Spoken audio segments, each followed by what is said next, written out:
Get ready. 3, 2, 1, start. The chief executive officer of Express Newspapers gave the entire background in his affidavit by way of evidence and exhibited various documents. 1. He identified the signatures of Mr. Ramnath Goenka on various letters. The entire case of Express Newspapers, as per the plaintiff, has been reiterated by this witness. According to him, subletting took place on 1st February 1960, but the supplemental lease deed was only executed on 17th November 1964 for the purposes of collecting premium and not for the purpose of granting any permission. As per him, a supplemental agreement is not a condition precedent or an event anterior to the actual letting out, since the only reason was that the area west of the sewer line could not be constructed upon after the deviations of the said line. Construction was not prohibited. Express newspapers could not be blamed. Permission for changing of the use of the area was sought for. Express newspapers had agreed to reimburse the cost of the reconstruction of the new drainage outside its plot. In fact, pursuant to a letter where permission was sought for building five-story building, the Ministry of Works and Houses inspected the premises. This letter, written by the Deputy Secretary, was conveyed to the L&DO. All requisite approvals were obtained. It was the DDA which sanctioned the FAR of 360 on 4th November 1978 para. He also stated that the L&DO was fully informed from 1977 onwards of all the approvals which were being received by it relating to diversion of sewer line, change of user west of the sewer line, and the construction sanction of building plans. He further averred that no misrepresentation was committed to obtain the additional area. Moreover, there was no intention to let out the portions for commercial purposes. However, surprisingly, in January 1980, an attempt was made to re enter the building despite Express newspapers having made efforts to keep the L&DO informed at every stage. Allegations were made by the said witness against the lieutenant governor at that time.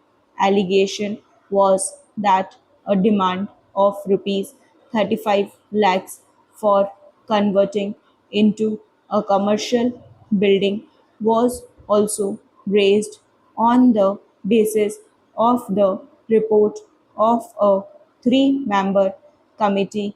In this case, para, as per the committee, the basement area, which is to be used for press purposes, is already permitted for commercial use as per the master plan. The committee report further noted that there is unauthorized construction to the extent of 18,000 square feet in the basement area.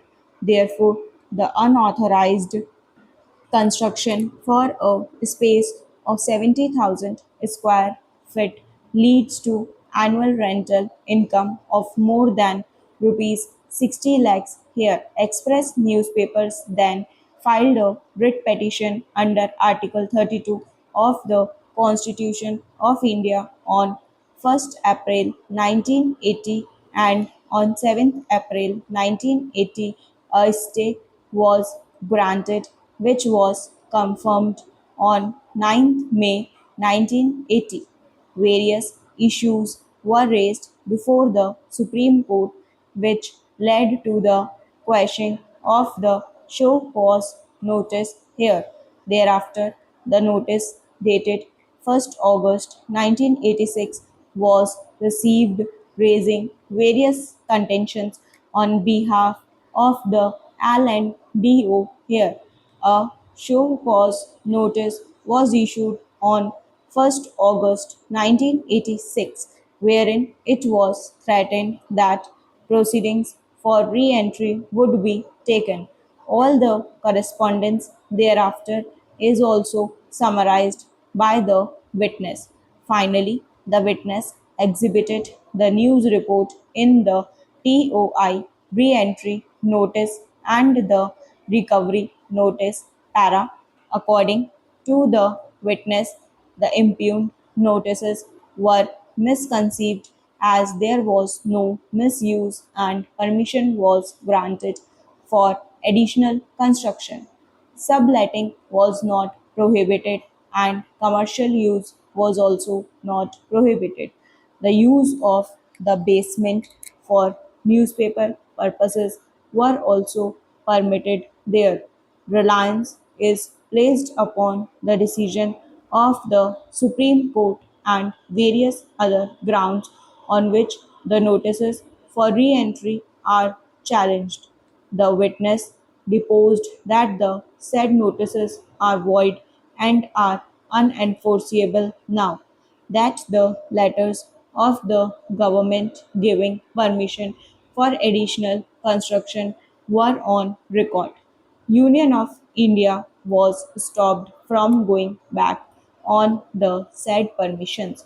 Even in the letter dated 1st August 1986, the Union of India stated that it would constitute proceedings to enforce the terms of the lease, including the right of re entry, but wide notice it has exercised the right of re entry without recourse to any civil proceedings.